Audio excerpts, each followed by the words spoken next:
नमस्ते दोस्तों, NS TV horror stories में आपका स्वागत है। तो चलिए बढ़ते हैं आज की कहानी की ओर। आज की कहानी है चीन की भूतिया बस। यह कहानी चीन के एक छोटे से शहर में घटित होती है, जहां रात के अंधेरे में एक भूतिया बस लोगों को उठाने के लिए घूमती है। ये बस कभी गंतव्य पर नहीं पहुंचती और जो लोग इसमें सवार होते हैं वे या तो गायब हो जाते हैं या फिर अजीब परिस्थितियों में मृत पाए जाते हैं।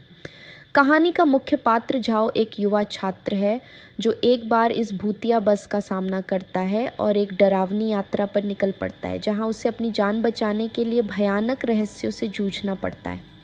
कहानी की शुरुआत झाओ नामक छात्र से होती है, जो एक छोटे से गांव में रहता है और शहर के कॉलेज में पढ़ता है। एक रात देर हो जाने के कारण वह आखिरी बस पकड़ने के लिए बस स्टॉप पर खड़ा होता है। बारिश हो रही होती है और सड़कों पर सन्नाटा पसरा होता है। झाओ को जल्द ही महसूस होता है कि वह अकेला है, आसपास कोई नहीं है और मौसम भी अजीब सा हो जाता है। उसे थोड़ी घबराहट महसूस होती है, लेकिन तभी एक पुरानी बस उसकी ओर आती है। ये बस बहुत पुरानी और जर्जर दिखती है, मानो उसे वर्षों से ठीक से नहीं चलाया गया हो। झाओ सोचता है कि यह वही आखिरी बस होगी जिसे वह पकड़ना चाहता था और इसलिए वह बिना किसी संदेह के उसमें सवार हो जाता है। बस के अंदर घुसते ही झाओ को एक अजीब सा माहौल महसूस होता है। अंदर बहुत कम लोग होते हैं और जो लोग होते हैं वे चुपचाप बैठे रहते हैं। किसी की भी नज़रें झाओ से नहीं मिलती। झाओ बस के पिछले हिस्से में बैठ जाता है और तभी उसे ड्राइवर की एक हल्की सी झलक मिलती है। ड्राइवर का चेहरा अजीब तरीके से छिपा हुआ होता है, मानो वह किसी छाया में छिपा हो। जैसे ही बस चलने लगती है, झाओ को धीरे धीरे अजीबोगरीब चीज़ें महसूस होने लगती हैं।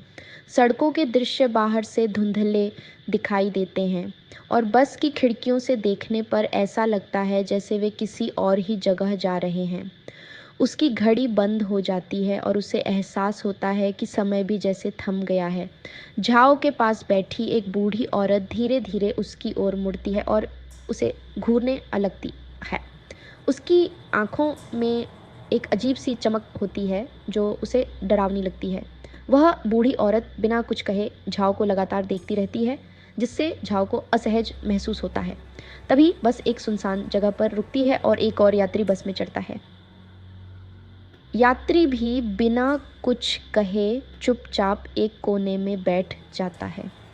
उसके कपड़े गीले और मैले होते हैं और उसके चारों ओर से ठंडक महसूस होती है। झाओ को अब तक ये एहसास हो जाता है कि कुछ तो गलत है।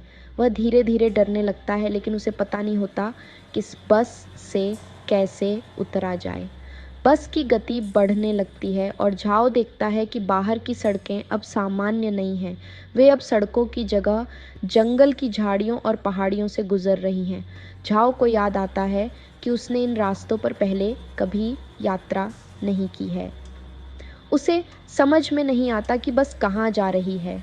अचानक बस में एक यात्री खड़ा होकर चिल्लाने लगता है कि वह गलत बस में सवार हो गया है। वह घबराहट में दरवाजे की ओर भागता है और उतरने की कोशिश करता है, लेकिन दरवाजे बंद होते हैं। बस के अंदर अचानक से अंधेरा छा जाता है और झाओ को एक अजीब सी गंध महसूस होती है, मानो किसी पुरानी सड़ी हुई चीज़ की हो। उस यात्री के चिल्लाने की आवाज़ अचानक बंद हो जाती है और जब रोशनी वापस आती है तो वह यात्री बस में नहीं होता। अब झाओ को एहसास हो जाता है कि यह कोई साधारण बस नहीं है। वह बस भूतिया है और उसमें जो भी लोग चढ़ते हैं वे कभी वापस नहीं आते। झाओ अब पूरी तरह से डर चुका होता है। उसकी घबराहट बढ़ती जाती है और वह बस से उतरने का रास्ता खोजने की कोशिश करता है। तभी उसे महसूस होता है कि सभी यात्री अब उसे घूर रहे हैं। उनकी आंखें अजीब तरीके से चमक रही होती हैं और उनके चेहरे विकृत हो चुके होते हैं। उनकी शक्लें धीरे धीरे बदलने लगती हैं, मानो वे इंसान नहीं बल्कि किसी दूसरी दुनिया की आत्माएं हों। झाओ को एक बूढ़ा आदमी मिलता है जो धीरे धीरे उसकी ओर झुकता है और कहता है, तुम यहाँ से कभी वापस नहीं जा सकते। ये बस सिर्फ उन लोगों को ले जाती है जो मरने वाले होते हैं। झाओ का दिल तेजी से धड़कने लगता है। वह समझ जाता है कि यह बस किसी भूतिया लोक की ओर जा रही है और अगर वह यहाँ से जल्दी नहीं निकला तो उसकी भी मौत निश्चित है। झाओ अब बेतहाशा बस से बाहर निकलने का प्रयास करता है, लेकिन बस के दरवाजे बंद होते हैं और खिड़कियां भी जंजीरों से जकड़ी हुई होती हैं। तभी उसे ड्राइवर के पास एक अजीब चमकती हुई वस्तु दिखाई देती है जो बस की सच्चाई से जुड़ी होती है। वह समझ जाता है कि उसे इस वस्तु को हासिल करना होगा और तभी वह बस से बच सकता है। झाओ धीरे धीरे आगे की सीटों से गुजरते हुए ड्राइवर की ओर बढ़ता है। हर कदम के साथ उसे ऐसा लगता है कि बस के बाकी यात्री उसकी तरफ खींचने की कोशिश कर रहे हैं। उनकी घिनौनी हंसी और विचित्र आवाज़ें उसके कानों में गूंजने लगती हैं, मानो वे उसे डरा कर रोकना चाहते हों।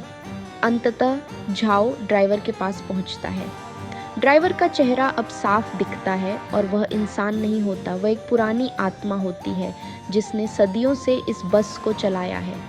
झाओ उससे भिड़ता है, लेकिन ड्राइवर की शक्तियाँ भयानक होती हैं।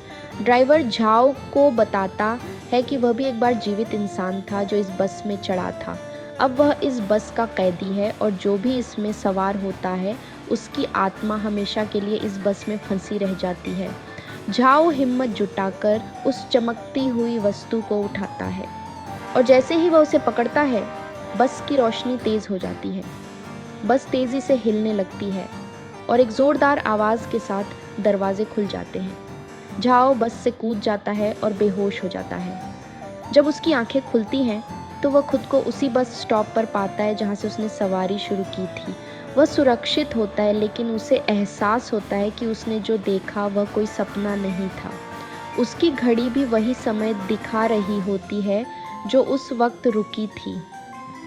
झाओ अब बस स्टॉप से दूर चला जाता है, लेकिन उसे पता होता है कि वह बस अब भी रात के अंधेरे में घूमा करती है, नए शिकारों की तलाश में, और जो भी उसमें सवार होता है वह फिर कभी वापस नहीं आता। चीन की भूतिया बस की यह कहानी एक डरावनी यात्रा की कहानी है जो इंसानी लालच, गलतफहमी और भूतिया ताकतों के मेल से जुड़ी हुई है। झाओ का सामना एक ऐसी ताकत से होता है जो समय और मृत्यु से परे है और वह इसे हराकर किसी तरह अपनी जान बचा लेता है। इस कहानी में बस इतना ही। मिलते हैं अगली कहानी के साथ।